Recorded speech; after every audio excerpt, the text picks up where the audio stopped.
Eu participei de uma aula que você ia pirar, cara, de neurociência. E aí foi horas, assim, de uma aula presencial num lugar. E aí, cara, foi muito louco, assim, porque um dos temas ali apresentado foi o poder das palavras. E eu até falei, beleza, cara, já manjo de Bíblia pra caraca. Sim. Tipo assim, sei que a Bíblia fala a respeito, tal. Só que a aula ali quis mostrar... Foi legal, porque era um cristão. Sim. Tipo assim, era um cristão falando a respeito. E ele queria mostrar na ciência. Ele falou, cara, eu vou provar pra vocês na ciência que uma coisa... Cara, foi muito louco. Eu pirei, cara, porque... Aí ele pegou matéria de professor de Harvard, cientista, não sei das quantas, começou a pegar várias e apresentar tudo para todo mundo. Sim. E falou. E o tema era uma pergunta, sabe assim, existe poder realmente nas palavras? É física quântica? Era. E aí neurociência com física quântica. E aí ele falou assim, cara, então o cara o cara fez um teste. E cara, é bizarro e tem na internet. Você fala assim, você vai achar que falar mentira. O cara um cientista, ele pegou água. Sim.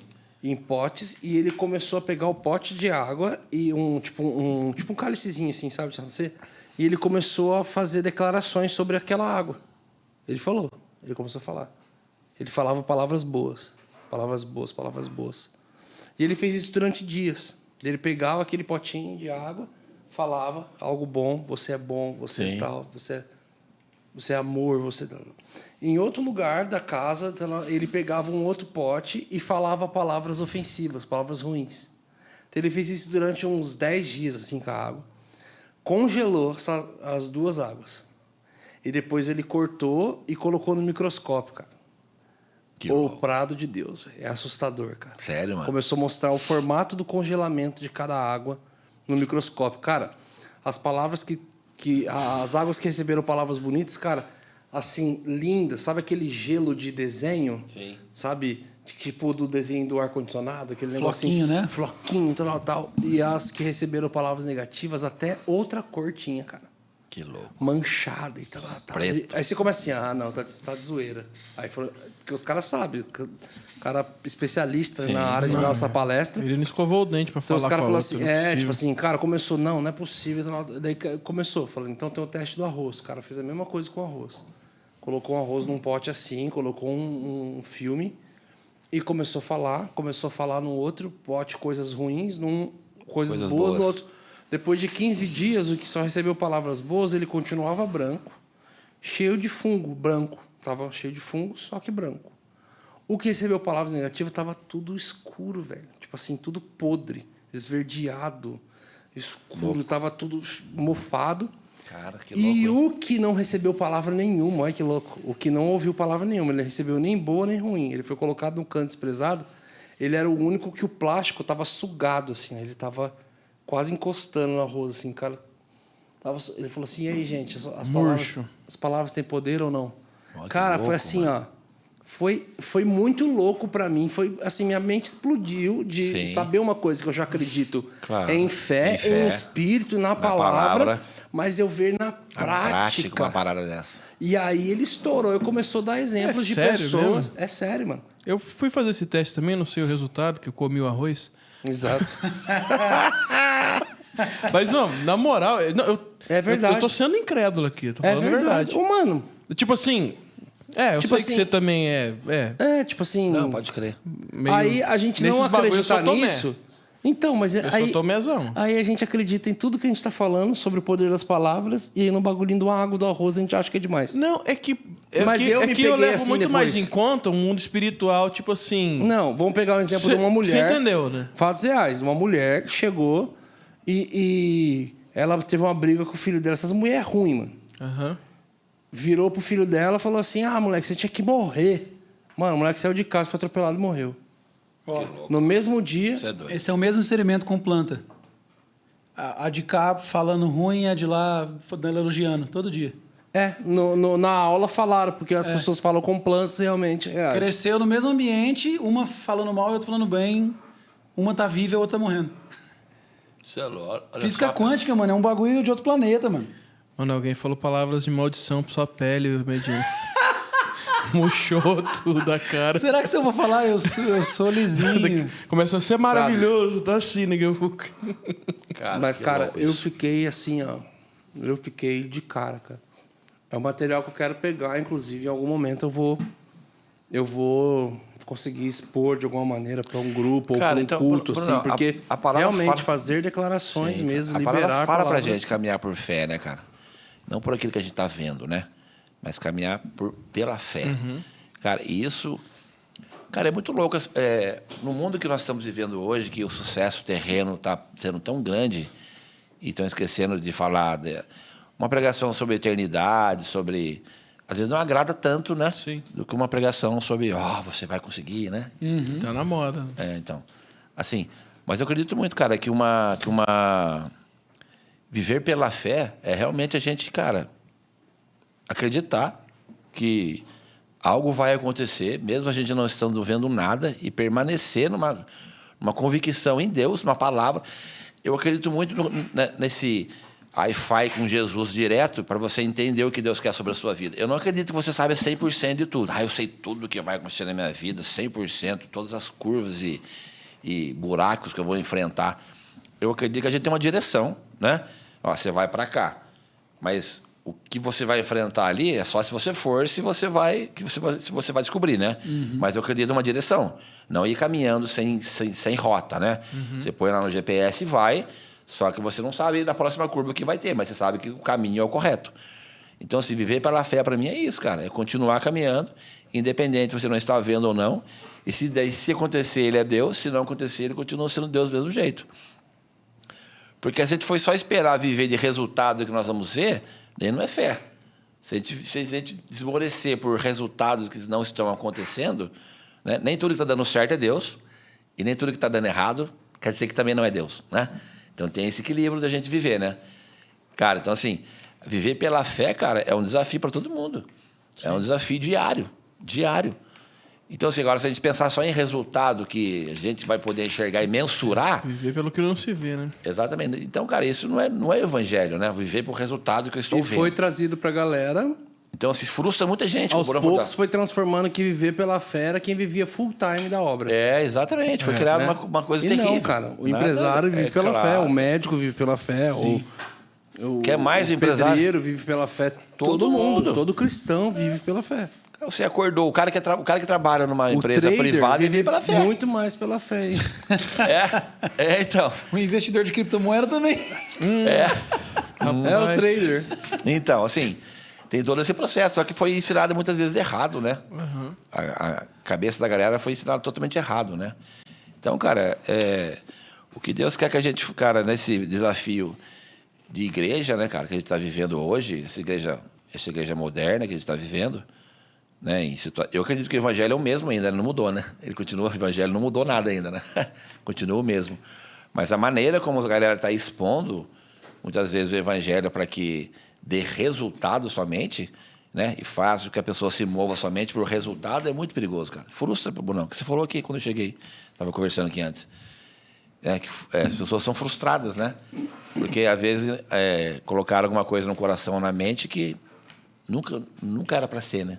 E caminham em relação àquilo. Porque elas estão ensinadas somente a olhar para a terra. Sim. Né?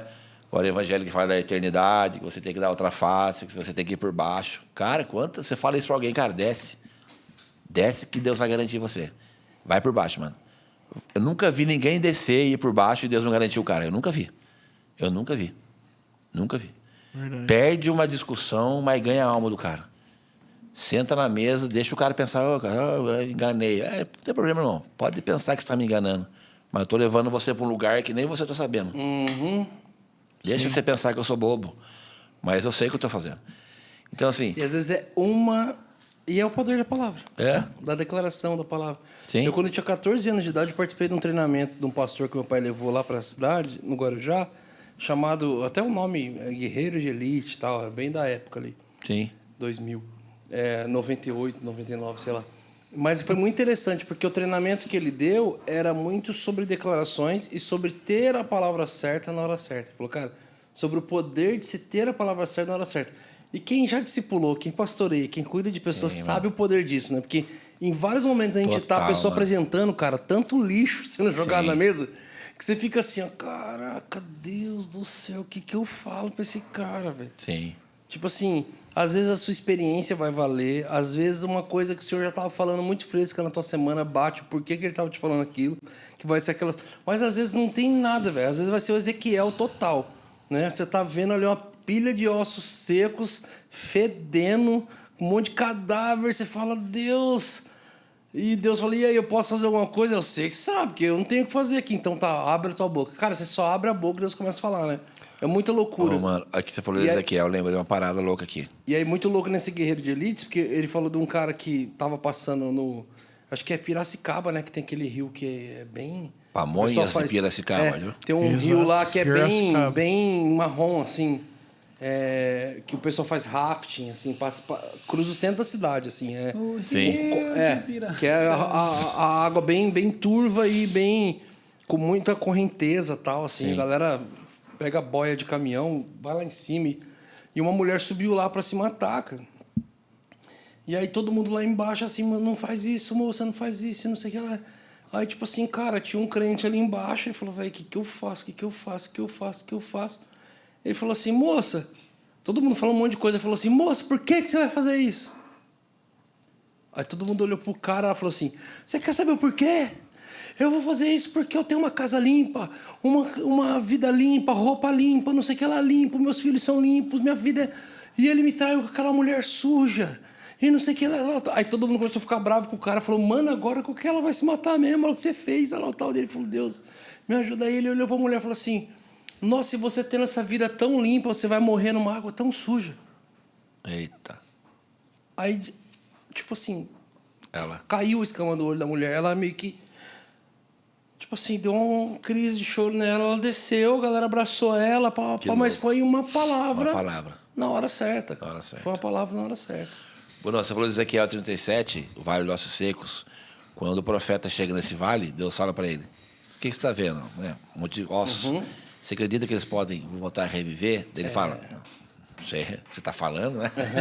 O chefe está falando. Ele fala, tu sabes, né? Tu sabes, né? Então, ele fala, então, faz o seguinte... Abra sua boca, profetiza. Começa a profetizar. Então, o que Deus fez, cara? Primeiro, ele mudou a mente do profeta, para depois mudar o ambiente. Então, cara, não adianta. Primeiro mudou a mente do profeta, para depois mudar o local, o ambiente. Exato. O que pega muitas vezes, cara, é que as pessoas ficam amaldiçoando, muitas vezes, Bruno, o lugar que as pessoas estão. As pessoas ficam... falando mal do lugar, de cidade, de igreja, de pastor, não sei o quê. E fica só falando mal do ambiente, cara. Enquanto não tiver essa mudança, essa metanoia, essa transformação de mente, para que ela possa profetizar, o poder da palavra, e profetizar sobre o lugar para que o lugar mude, fica quase impossível, cara. Porque ela não vai ter essa mente que você falou. Cara, o cara falou uma palavra, uma coisa que ela falou, abriu a mente dela, ela olhou pro rio escuro. Não. Chorou, caiu em si e foi embora. Então, a gente precisa mudar a nossa mente e enxergar a situação como Deus quer que a gente enxergue. E começar a proferir palavras, cara. Assim como o Jacó fez com o filhinho dele quando nasceu. A mãe dele falou, filho da dor, da aflição. Falou assim, não, filho da mão direita. Filho da felicidade, da prosperidade. A mesma Loucura coisa, isso, né? Mesma coisa com Paulo e Silas, né? Sim. Eles não esperaram a prisão cair para cantar. Exato. Eles cantaram para a prisão cair. Exatamente. Eles mudaram para acontecer alguma coisa no espiritual. Sim, e aconteceu o que aconteceu. Entra na mesma situação. Então, cara, eu acredito muito nisso, Bruno, de ficar nesse lugar, sabe? De a gente encontrar um lugar em Deus. O Lê falou para mim um dia, falou, cara, o Lê e o Mark, falou, cara, encontra um lugar em Deus, cara, que você vai entrar, você vai ficar, você vai começar a enxergar e ver as coisas de uma outra maneira.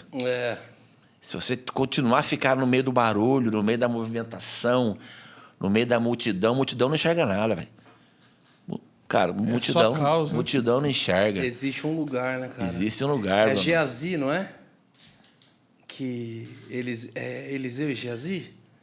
Eliseu e Geazi. Que tá vendo um exército e, tipo assim, tá acontecendo uma situação e, de repente, Geazi tá desesperado, não é?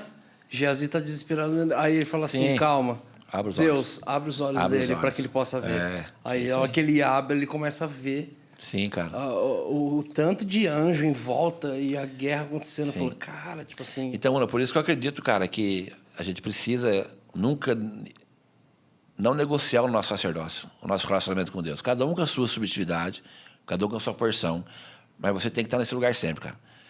Sempre. Sempre com Jesus, sempre com a palavra de Deus, sempre no seu secreto, sempre buscando Jesus para que você tenha instrução, para que você possa agir da maneira correta e na hora certa e ter a palavra certa.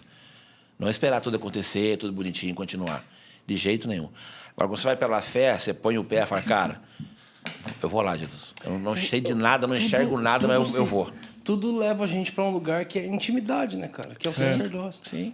E quando a Bíblia fala só os íntimos verão a Deus, Sim. a gente leva isso para a questão de salvação, né?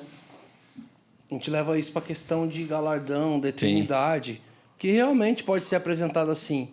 Mas se só os íntimos verão a Deus, eles verão a Deus em todas as circunstâncias. As Eles obras verão a das Deus mãos, onde né? Deus Sim. está. Está acontecendo uma situação. Cara, mas o que está acontecendo? Cara, os íntimos de Deus conseguem ver onde Deus está naquilo, né? Sim, cara. É louco que o tempo que Deus ficou em silêncio com o homem, nos 400 anos de Malaquias até Mateus ali, Deus Página ficou em em branco. silêncio com o homem. Página em branco da Bíblia. O interessante é que ele ficou sem falar. Quieto. Ficou. Mas pros sacerdotes, Sim. ele deixou um peitoral com 2 pedras, com pedras, né? Urim e Tumim, Sim. para que mesmo no período de silêncio de Deus, para quem tinha sacerdócio, ele deixou uma forma de discernir se Deus estava naquilo ou não. Sim. Ainda no silêncio de Deus, os íntimos veriam se Veriam Deus estava sinais. naquilo ou não. Exatamente. Então batia ali, o discernimento vinha. Então esse é o segredo da intimidade, né? Cara, Dos seus amigos ele conta segredos. E quando você vai, Bruno, quando você vai amadurecendo na fé, no processo, né? Que, gente, todo mundo está no processo aqui, a gente continua, acho que nunca vai acabar, na verdade, né? Diminui, aumenta, aí você vai em uma outra estação. Até o grande dia. Outro ciclo, exatamente. Mas, cara, o que eu enxergo, o que eu acredito muito, cara, é você poder, quando você vai ficando maduro, você olha para outras pessoas e você consegue realmente discernir o que elas carregam e você não carrega. Eu sou grato de verdade, cara, por tudo que eu vivi até hoje, vivo na família espiritual que Deus nos colocou, pelas pessoas totalmente diferentes de mim, que fizeram eu enxergar coisas que eu nunca ia enxergar sozinho. Não ia enxergar, cara. Não ia enxergar. Então Deus me colocou com pessoas totalmente diferentes de mim, para que eu pudesse enxergar um lugar que eu não conseguiria enxergar sozinho. Isso é os 5 ministérios, mano. Isso são pessoas que estão caminhando para o mesmo lugar, apesar das diferenças que nós temos, né, propositalmente, que Deus coloca, mas indo para o mesmo lugar. E cada um vai enxergando um pedaço da caminhada, vai, não, cara, não, você não está vendo isso? Não vi, cara, olha isso aqui, agora olha isso, olha isso. Então, a importância de a gente caminhar com pessoas totalmente diferentes da gente, a gente tem maturidade, e não que são pessoas legaisinhas que vão nos agradar. Às vezes você não vai nem ter muita amizade com essa pessoa, né? Vamos dizer assim, num contexto maior. Mas são pessoas fundamentais, cara, que vão te levar para um lugar que você não iria sozinho. Não iria sozinho. Então, essa construção, cara, de andar junto, de uma família espiritual, de tudo que a gente falou aqui, precisa se encaixando e Deus vai colocando pessoas, cara, em fases, em épocas da nossa vida. Exatamente. Cruciais. E você vai caminhando assim, ó. Você vai caminhando, foi, cara, que louco, cara. Deus, anos atrás, se eu não conhecesse esse cara, tivesse uma mesa... Esses dias eu fiz uma janta lá em casa com o Rael e o Netão. Sim, O Rael foi o meu primeiro líder de IAC, né? sim. Assim, Ele chamou, Bruno? Pai na Chamou janta? nada. Eu também não falou 10. fui, não. Falou 10. Ele, o Netão foi. Narrativa. Preciso compartilhar com o corpo da igreja, né? Chamou o Monetão, foi. Netão, beleza. Netão tava lá. Aí a gente tava conversando e rindo, cara, porque é incrível como naquela fase eu precisava do Rael na minha vida, do Netão na minha vida. Cara. É um encaixe muito perfeito, cara. E as coisas foram fluindo e cada um foi para uma outra fase e outras pessoas foram agregadas. Cara, eu amo muito esse tema. Tá muito legal esse podcast. Porque eu gosto tanto disso que a gente tá falando, cara. Eu gosto também. Porque eu já precisei falar isso com tanto líder, cara, com tanto pastor, com tanta gente, que esquece que assim como pessoas foram fundamentais na sua vida em determinado ponto, talvez você também vai ser essa pessoa na vida de alguém, velho. Sim, com E certeza. quando chega a hora da pessoa dar tchau, porque precisa ir, velho. Precisa, velho. O cara não quer, não, eu tô sendo Não. traído, eu tô sendo... Sim. Não deixa, Nossa. não larga o osso, Não velho. larga o Não, osso. tipo assim, cara, vai, velho. A igreja de Jesus não é Vai tua, o viver. discípulo é de Jesus, não é teu. Exatamente. O legado é de Cristo na terra, não teu. A música dos Arrais, que é confrontante demais. E que o meu nome morra com o meu corpo, mas que de Cristo permaneça em tudo. Mano. Loucura. Cara, é tanta loucura. Eu vi um dia, acho que foi o Sóstenes Mendes, na conferência Casa de Zadok, do Luciano Subirá. Ele falando assim... Catherine Kuhlman, imaginem ela, todo mundo. Sabemos quem é. Billy Graham, todo mundo. Uhum. Começou a falar o nome de uns heróis da fé gigantesco. tô ligado. Tá ligado essa, né? Tô ligado essa aí. Ele fala, se esse Aí cara ele fala fosse pra assim, sua agora church- imagina esses grandes heróis da fé, Cindy Jacobs, não sei o que, ela com 12 anos de idade, 11, 12. Chegando lá. Entrando 700 pastores, irmão. Falou assim, na conferência, falou assim, imagine eles entrando adolescentes na sua igreja pela primeira vez. Minha pergunta é, eles seriam quem eles são hoje, debaixo da sua liderança? Vocês levariam eles para esse lugar? Então, a gente tem a consciência, cara, que algumas pessoas vão passar pela nossa vida. A gente vai ser peça-chave, né? Uma coisa que o Alessandro Vilas Boas fala Peça-chave, cara. constantemente, assim, é tipo assim... eu vi ele falando muito a respeito disso uns tempos atrás. Cara, ninguém me deve nada, Eu ouvi ele falando. né? Ninguém deve nada pra mim. Ninguém deve nada para mim. É esse lugar. Cara, isso é uma proteção pra nossa vida, mano. Cara, a igreja não tem dono, né, cara? A dona da igreja é Jesus, né? Então, assim, nós estamos aqui mordomo dele em determinado tempo da nossa vida até segunda ordem dele mesmo, né? Então, assim, cara, as pessoas às vezes... Eu acredito no evangelho simples, não simplista, né? Simplista é uma coisa. Agora, simples é outra coisa. Mas o ser humano complica, cara. A gente complica. Muitas vezes a gente complica tanto, cara. Tanto nesse evangelho, né? Que, cara, as pessoas se perdem, cara, no meio do caminho. Acham que são donos de verdade. Acham que precisam fazer certas coisas e acontecer isso, aquilo. Mas, se você for ver mesmo realmente a Bíblia, é o que Jesus fez, cara. Falou, cara, vocês vão fazer obras maiores do que eu. Exato. Né? Exato. Cara, assim, ele se retirou, falou, cara, estou indo na casa do meu pai, um dia eu vou voltar, né? Fica aí, ó, vamos lá, né? Que eu fiz o que tinha que fazer. Agora, daqui pra frente é com vocês, eu acredito. Bora pra Se frente. direm, sim. Então, cara, mas a gente precisa acreditar nesse evangelho, cara. Com certeza. Cara, a gente tá aqui por determinado tempo, né? Até quando Jesus mandar a gente fazer outra coisa, mas... E, cara, e como eu falei, cara, essas pessoas que são peças-chave na nossa vida, vão encaixando, vão fazendo a gente crescer, amadurecer, se desenvolver, para que a gente possa viver aquilo que realmente Deus quer que a gente viva, né? A gente precisa chegar num lugar, muitas vezes, com a mão aberta, e falar, Deus, estou aqui, ó, até quando o Senhor falar que eu tenho que estar aqui. Agora, a partir do momento que o Senhor falou assim, ó, deu, até aqui, beleza. Então, fazer sucessor é muito importante, né? Transmitir o que você carrega para outras pessoas, né? Claro, respeitando o processo, a subjetividade de cada um, o que a pessoa carrega. É o mais difícil. Exatamente. Cara, eu acho isso lindo demais, Brunão, esse respeito, esse processo, cara. E se você continuar acreditando na pessoa, a pessoa vai se desenvolvendo. Cara, esse tempo, sabe, que a gente... de maturação, vamos dizer assim, né? E palavras proferidas, não, cara, vamos lá, né? Você está passando por esse problema agora, mas, cara, em nome de Jesus, cara. Ele não é tão grande como você imagina, não. Vamos lá, continua. Cara, isso vai nos curando, cara, vai nos fortalecendo, Bruno. Cara, e daí, isso eu vejo como uma família espiritual que a galera fala, não somente congregar em algum lugar, não somente estar de corpo presente em algum lugar, mas muito mais alto que isso, né? Você poder realmente caminhar numa parada mais funda, né? Mais enraizado, né? E, consequentemente, mais alto, porque quanto mais a raiz aprofunda, mais você pode crescer, né? Porque você está enraizado, você não está solto, né? Se você está solto aqui, você vai crescer, você vai cair uma hora. Agora, você está enraizado, você vai crescer. Exato. Você vai crescer e as coisas vão acontecendo. Você vai tendo sustentação, né?